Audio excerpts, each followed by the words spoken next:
It's episode 666 of the Locked On Rangers podcast. On today's show, I'm talking about Nathaniel Lowe winning American League Player of the Week, how good he has been, and how his progression has been one of the best things about the Rangers season so far. All that and more on this episode of Locked On Rangers. Let's get into it. You are Locked On Rangers, your daily Texas Rangers podcast.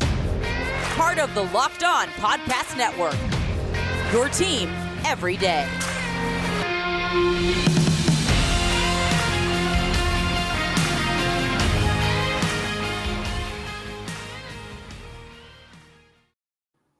You are locked on to the Texas Rangers. I'm Bryce Patrick, a cripplingly addicted Texas Rangers fan since 2010, founder and host for all 4 seasons of this Locked On Rangers podcast. It's Tuesday, August 30th, and your Rangers are 58-69. Thank you all so much for making Locked On Rangers your first listen every single day. If you're not already, you can follow me on Twitter at Bryce Patrick. You can follow the show at Locked On Rangers and subscribe on YouTube, where the best way you can help grow the show is to comment any single thing below. Comment how wrong I was about Nathaniel Lowe early on, because this is my official Eating Crow on Nathaniel Lowe podcast. I've had a couple, but this one is the official one to end all. Now, I'm not going to say a word about Nathaniel Lowe's defense because this is a positive podcast. This is a singing the praises of Nathaniel Lowe episode because he has been fantastic. He has won American League Player of the Week for the first time since he claimed the award back in July of 2019 as a member of the Rays. He is the second Rangers player to do so this year. Corey Seager is the only other player in that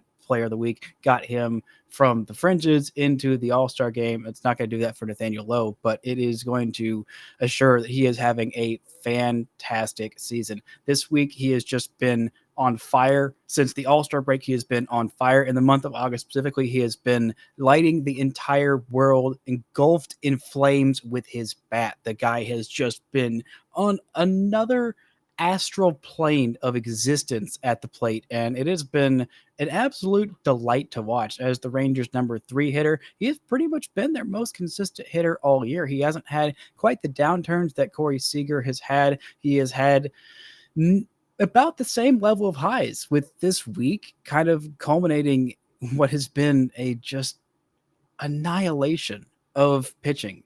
This week he played in 6 games. He hit .385, had 4 home runs, which was tied for the most in Major League or the American League. 11 RBIs as well. On Wednesday, he had his biggest game. He came a short of the cycle against the Rockies. Had 5 RBIs, had a triple, had one of the longest home runs he has hit this year. Absolutely crushed it. It would have been a homer in any ballpark. It was not just fueled by the Coors magic. This guy has just been annihilating baseballs as of late. He is hitting exactly 300 on the year. His overall numbers for the season have just been stellar.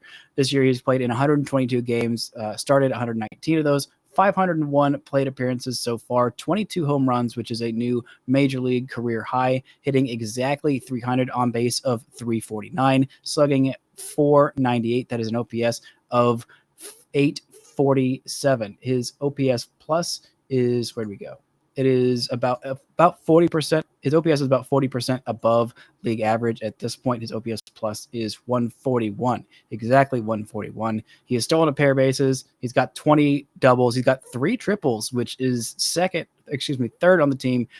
Simeon and Adolis Garcia are both tied with 4. This guy has just been hitting the crap out of the baseball. He hits lefties, he hits righties, he hits on the road, he hits at home, he hits against higher velocity now. That was one of his bigger weak points last year, and I think the addition of Donnie Ecker has just been phenomenal for him, and I thought that would be one of the things that would be best for him. Donnie Ecker had a lot of success with the Giants last year, and one of the things that he did was he was able to get better use pitching machines as opposed to coaches during batting practice, and that had a marked effect on how well his team hit against fastballs. It had some career years from a lot of players that seemed like they were pretty much beyond their prime, just ready to hang it up, and just did not have what they once had. But using those pitching machines as opposed to coaches, he was able to more accurately simulate what they would face in games, more accurately simulate to the pitcher, to their specific type of pitch, how their pitches would move. And offensively, they were the best team in baseball last year. The San Francisco Giants were, and the Rangers aren't quite there, but the jump from one of the worst Rangers offenses I've ever seen to pretty decent offense is a big leap for this team. Jonah Heim has made huge strides. He's kind of fallen off a bit as of late. He is having a little bit higher of a workload than he was supposed to at the beginning of the year, but he has still performed very well during it. Mitch Garver had his moments, and if he was here, that would take this team from, I think, middle of the pack offense to maybe top 10 offense. Simeon had a really rough start. He has turned it on a bit as of late. Nathaniel Lowe, like we've talked about, Corey Seager setting a new career high in home runs this year. Even young guys like Ezekiel Duran, Leody Taveras, some of those guys have taken some big steps. Josh Smith hasn't quite lived up to what we thought he would do. Even Bubba Thompson has done, fairly well for what I expected him to do. He still has progressed a long way. Still has a long way to go. Not entirely sure he's going to be a long-term starter, but even Mark Mathias, who's jumped up in 7 games, has been absolutely annihilating baseball. I do still think the Rangers need to solve what's going on in left field. Cole Calhoun had the most amazing month of May that he's probably ever had and hasn't done a whole lot since. Some of the other guys like Brad Miller has not lived up to what was expected of him. Charlie Culberson has had a really pretty bad year. He has started to turn around a little bit as of late.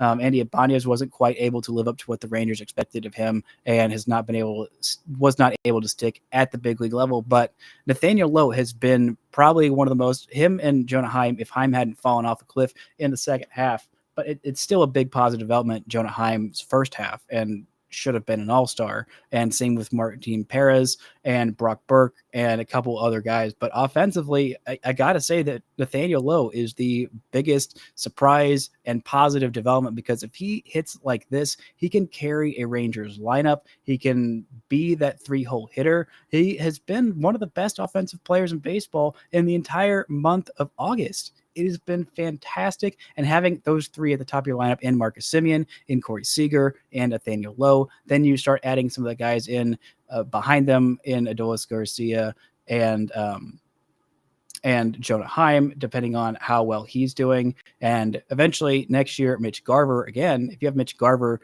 in your cleanup hole while you've got someone else like Adolis Garcia, or maybe you bring in a strong left fielder, or maybe Ezekiel Duran takes a big leap next year and starts producing at a little bit higher of a level. He's been fine. It's been an aggressive assignment for him to be able to stick at the big league level. He hasn't been completely overwhelmed, and that has been exciting. And I do think long-term he might end up being the left fielder of the future, or maybe eventually there is some kind of switch where Marcus Semien plays short and Seager plays third, or maybe Duran plays second base in that scenario. I don't know, but that bat is going to play at some point. But Nathaniel Lowe has just been on fire in this month. Coming up, we're going to look at where he compares to some of the other first basemen in Rangers history and in the big leagues this year, and including in offensive numbers that are better than an MVP candidate last year. But first, this episode is brought to you by LinkedIn. As you gear up for fall, you need the right people on your team to help your small business fire on all cylinders. LinkedIn Jobs is here to make it easier to find the people you want to talk to faster and for free. Create a free job post in minutes on LinkedIn Jobs to reach your network and beyond to the world's largest professional network of over 810 million people. Then add your job to the purple hashtag hiring frame to your LinkedIn profile to spread the word that you're hiring, so the network can help you find the right people to hire. Simple tools like screening questions make it easy to focus on the right candidates with just the right skills and experience, so you can quickly prioritize who you'd like to interview and hire. And it's why small businesses rank LinkedIn Jobs #1 in delivering quality hires versus leading competitors. LinkedIn Jobs helps you find the candidates you want to talk to faster. Did you know every week nearly 40 million job seekers visit LinkedIn? Post your job for free at linkedin.com/lockedonmlb. That's linkedin.com/lockedonmlb to post your job for free. Terms and conditions apply. Now, Nathaniel Lowe might just end up winning the August American League Player of the Month award, because he has just been that on fire for the entire month of August. You look at his last 28 days, which includes let's see. Let's just go ahead and go to his month of August, because his month of August numbers overall have been truly phenomenal. He's got 7 home runs in this month, which ties his season high. He had 7 home runs in the month of June as well. For the month, he is slashing 392, 446, slugging 657. He's got a triple and 4 doubles in this month, and he has just been ridiculous. He's got 8 walks during the month. The guy has just been on fire. Before this month, his numbers, his overall numbers were 275, 321, and 453. His batting average has gone up 25 points in just a month. His slugging percentage has gone up nearly 50 points in a month, and that on base percentage has gone up 28 points in just 1 month. And this is the fifth month of the season. I can't do math. I think it's the 4th or 5th month of the season, later on in the month, where it is harder to change those overall numbers. But the work he's been doing has just been so outstanding that it is just absolutely ridiculous. Look what he's done in the entire second half. That's 37 games. He's got 10 home runs in the second half, 37 games. In the first half, he had 12 in 85 games. He has just been ripping through that pace. He's hitting 367 with an on base of 408 and slugging 646. That is a 1,054 OPS for the entire second half, and he's not slowing down anytime soon. Maybe it might be a little bit of a tough series against this Houston Astros team that comes to town. We're going to get into that a little bit later in the third segment of the show, but he has just been absolutely on fire. He set a new career high for home runs at the major league level, but he did have a minor league season where he had 27 home runs. That was 2018. And this was the season the Rangers saw him, where it must have been scouting him and thought, okay, this is a guy we might want to keep our eye on. We might want to, go take a run at. And for that whole season, he played in 3 different leagues. He was 22 years old back then. He played in Charlotte, which is in the High A Florida League, Montgomery in the Southern League at Double A, and Durham in the Illinois League, in International League, in AAA. But for that season, he played in those levels, 51 games at the lower levels, and then 28 at AAA. For the year, he had 130 games, 27 dingers, 32 doubles, hit 330, and on OPS of 985, had an OPS of over 1,000 in 50 games at High A and AA each, which is pretty darn impressive. And one of the things that Nick Solak talked about when Nathaniel Lowe got here, Nick Solak was his teammate at that time. I believe it was just in that High A level. But he said, like, when Nathaniel Lowe gets hot, he goes on these heaters that, like, he is the hottest hitter in the league. He is the best hitter in the league. And that's what he's doing right now. He is on that sustained tear, this month and a half tear. And I don't know if he can finish out the entire season staying this hot, but his overall numbers are just fantastic at this point. I mean, you look at his weighted runs created plus, which is just an overall catch-all metric, and he is the 4th best offensive first baseman in baseball. Paul Goldschmidt is in first at 191. No one's coming close to him. He's just been on another level, probably going to win an MVP this year. Freddie Freeman has got a weighted runs created plus of 155. Next ahead of him is Jose Abreu at 143, and then Nathaniel Lowe at 142. That is above such players as Pete Alonso, Luis Arias, Vladimir Guerrero, Anthony Rizzo, Josh Bell, Ty France, even Matt Olson.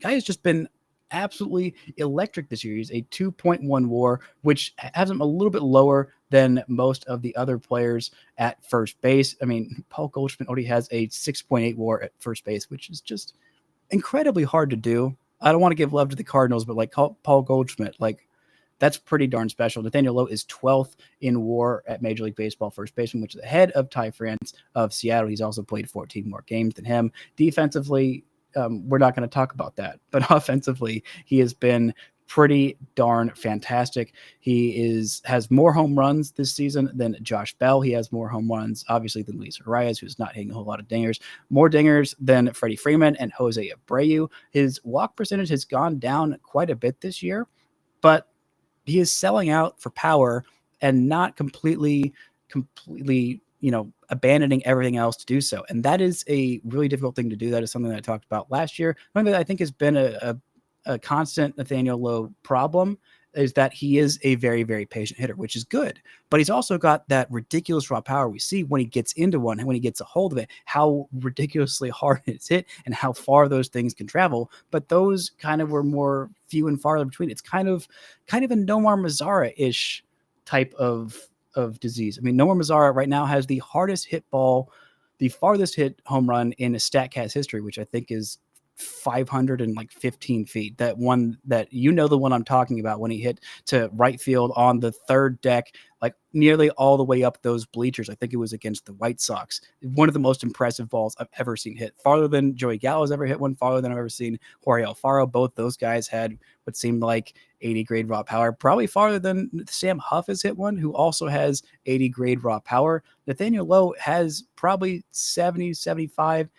I don't know if it's quite 80 raw power, but the game power had not played up that much in games because he had been a little bit too selective. And again, last year he'd had that trouble with 95 mile an hour plus. I don't think he's doing like incredibly well against the high velo splits, but against four seam fastballs, he's doing a lot better than he was last year. His WOBA on those four seamers is 369 this year. Against the sinkers, it's 347. So he's doing well against those fastballs, and even if you include the cutter, his WOBA is 392 on those pitches. He has always crushed breaking balls, and he's really crushed lefties this year.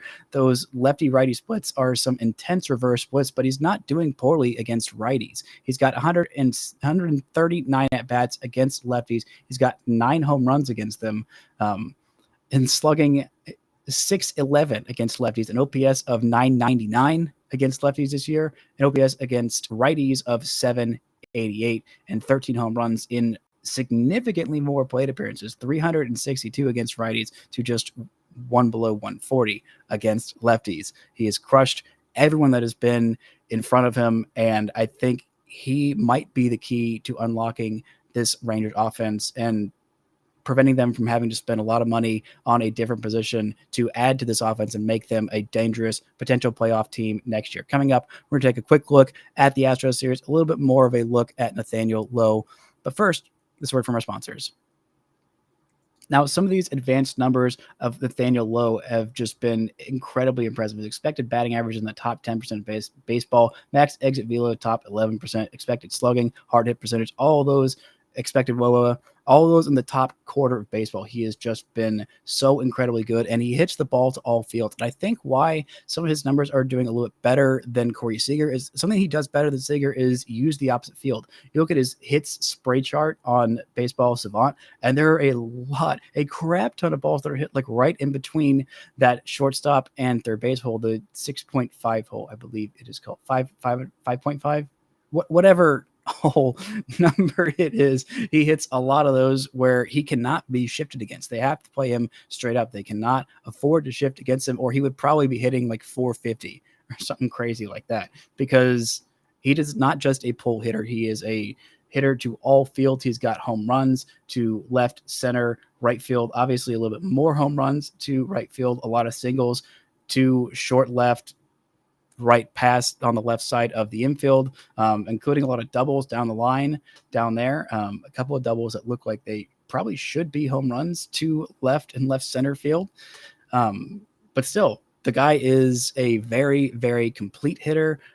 The walk percentage could probably stand to be a little bit higher, but if it's leading to him hitting these offensive numbers, these highs, hitting the ball for a lot more power, then you got to be totally fine with it. I mean, you would love to see him have a 400 on base. He's not in the top percentage of baseball in on base, but he's climbing up there. The on base keeps getting higher and higher and higher. So maybe it will end up in the 370s. Last year it was a little bit higher than the 350 mark it's at this year. But compared to some of the other first basemen, the Rangers have just not had a lot of great first basemen during the run. It was literally just Mitch Moreland, who, as much as I love Mitch Moreland, you will not find many bigger Mitch Moreland fans. He was just fine. WAR really did not love him. The highest WAR season that he had was 2.3. That was in 2015, which is, if he hits one more home run, if Nathaniel Lowe hits one more home run, he will tie Mitch Moreland's 2015 2015 season for the most homers by a Rangers first baseman. Since then, he had 23. Right now, Lowe is sitting on 22. And the Rangers just have not had a lot of offensive production from their first baseman during their best years, during their less good years, during the 90s. Those runs, they did have some really great first baseman production in Rafael Palmeiro. And he was really darn good for a long time for the Rangers. Had a number 2. Mark Teixeira also was great for the Rangers in the not super great years, and him being traded obviously opened up a lot of things for this Rangers club. The Rangers haven't had a first baseman with an OPS plus of 140 or more since Teixeira left in 2007. He had exactly 140 OPS plus in 78 games back in 2007. You look at Rafael Palmeiro, he did a lot of great things for the Rangers as their first baseman / DH. Now, Lowe's numbers aren't quite what they were in that era, but comparatively to the rest of the league, he's putting up about Juan Gonzalez level numbers. His OPS plus in one of his last years in Texas. His last year in Texas was 117 OPS plus. We're talking about Rafael Palmeiro at this point, but he had a 146 OPS plus back in 2002 as a 37-year-old. It was anywhere from around 140 to 160 was his highest OPS plus. That was the 47 home run year, the top 5 MVP finish. He also had a Gold Glove and a Silver Slugger and an All-Star appearance that year in 1999. Really great year for him to come back to Texas and lead the Rangers to an AL West pennant or division title.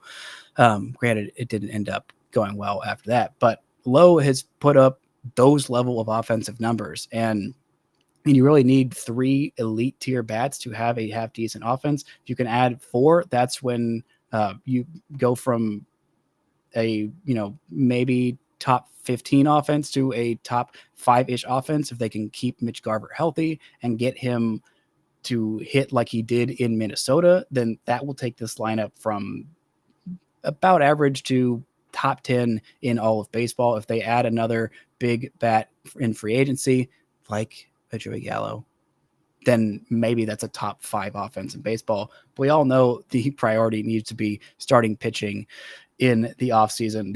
They just absolutely have to have it, especially we've seen it with this weekend's games of giving up 9, 10, 12 runs to the freaking Tigers, who cannot hit at all, is a really bad sign of how your pitching staff is holding up. But the Rangers do have right now their 2 best healthy options going in this series against the Astros. On Tuesday night, it is going to be Framber Valdez versus Dane Dunning. Dane Dunning is not on the road, so maybe he will not be subjected to the terrible road luck he has been subject to for his entire Rangers career. By the way, we're not going to see Josh Jung in this series. Chris Young, in a radio interview, said that he is going to make his debut sometime when the rosters expand in September. The Rangers will play on the 30th and 31st. They'll have a series that starts in Fenway on September 1st, which might end up being Josh Jung's MLB debut. The last reason they were giving is that he hadn't played a fully healthy 6 games in 7 days at the minor league level. I think he will have done that by the time September 1st rolls around. It's when rosters expand, so they won't have to DFA anybody. They can just call him right up, probably slot him in right at third base. And as much as I would like to see him make his major league debut at home, I would have rather it been on Friday when I could have actually gone to the game. I understand it, and him getting to make his MLB debut in Fenway is going to be a pretty special thing, and I don't think he's going to be sent down anytime after he gets finally called up, which I expect. They have not said for sure, but I expect it to be Thursday, right after this series is done. But the Wednesday games are going to be Martin Perez versus TBD for Houston. Framber Valdez has been absolutely on a heater as of late for this whole season. Really, he has been, unsurprisingly fantastic. He just dominated the Rangers the last time these two faced off. He went 7 shutout innings and struck out 8 in a 7-3 win back on August 11th. This has been a while, and he has done fairly well against the Rangers for the entire season. It's going to be tough, but I think the Rangers have got to keep Nathaniel Lowe hot. I think him facing off against a lefty, even though it is such a tough lefty, I think he is going to continue his hot streak. He might even have a home run. He might have some Corey Seager home runs, and I would be very anxious to see how he's going to do against that tough lefty in Framber Valdez. And I don't know who's starting for the Astros. It's probably going to be someone that they comes out of nowhere and ends up being fantastic. Like all of these starters that literally come out of nowhere and end up being fantastic, frustratingly so for this Astros squad. Maybe the Rangers can win too. They have not done well against this Astros team for the year. They have not done well against most of their divisional opponents. I believe they're 4-10 against the Astros this year. It has not been good. They haven't been blown out like they have a lot of games against Seattle. They haven't had a whole lot of one-run games. There's just been a lot of like just close enough games to where it's so frustrating that they end up losing games where they had a lead and they ended up blowing it with the bullpen or starting pitching wasn't able to hold up. I think if the Rangers want to win a series against the Astros, this is the series to do it. You're at home. You got 2 games. You got your 2 most healthy, decent options. Now, granted, could have hoped for John Gray being back and Martin Perez, but Dunning is the second best option at this point. So you got him at home where he's been very solid. You've got Martin Perez, who has dominated the Astros this year, and Nathaniel Lowe and Corey Seager on some crazy hot streaks. So we'll see how this series goes. I'll be back tomorrow to talk a little bit about that. Maybe we'll be able to talk a little bit more about some minor league goings on, but that'll do it for this edition of Locked On Rangers. For your second listen, go check out the Locked On MLB podcast. MLB expert Paul Francis Sullivan brings his humor, passion, and unique perspective on every team and the biggest stories around the league. Follow the #1 daily league-wide podcast, Locked On MLB, on the Odyssey app, YouTube, and wherever you get your podcasts. That'll do it for today's show, and until next time, don't forget to enjoy baseball.